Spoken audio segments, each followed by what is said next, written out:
Le top flop de la semaine revient à l'assistante du gouverneur du Congo central, Mamimi, de son vrai nom Mimi Moïta Ankela, qui s'est rendue tristement célèbre par une vidéo de 6 minutes accusant le vice-gouverneur de tenter de la violer. Et vite, l'affaire prend des proportions inquiétantes et crée de l'indignation. Une situation qui a poussé le FCC de retirer son soutien politique au gouverneur et vice-gouverneur et demande leur démission, peut-on lire sous le compte officiel de la plateforme. Fini la longue attente. Après 7 mois, le gouvernement Ilunkamba a été rendu public lundi dernier aux petites heures du matin. Dans ce numéro, les particularités de ce gouvernement. Arsène Nama revient sur la représentation des provinces. Le Grand Kasaï en tête avec 25%, suivi du Grand Kivu 22%, le Grand Katanga 15%, le Grand Bandundu 14%, le Grand Équateur 9%, Congo central 9% et la province orientale 6%. Une autre particularité, elle est relevée dans ce tweet de Stanis Boujakera qui écrit « Lambermende et Martin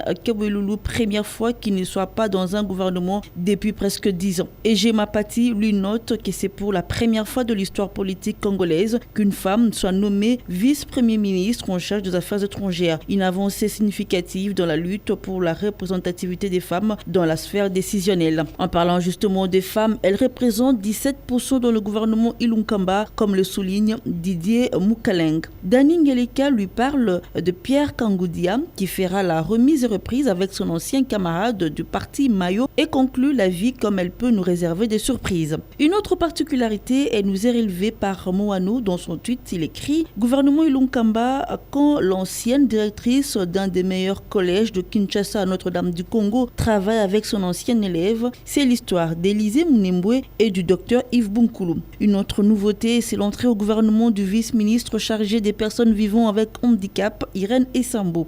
76,9% des nouvelles figures et 23,1% des acteurs connus, c'est une autre particularité que nous fait découvrir Mediacongo.net.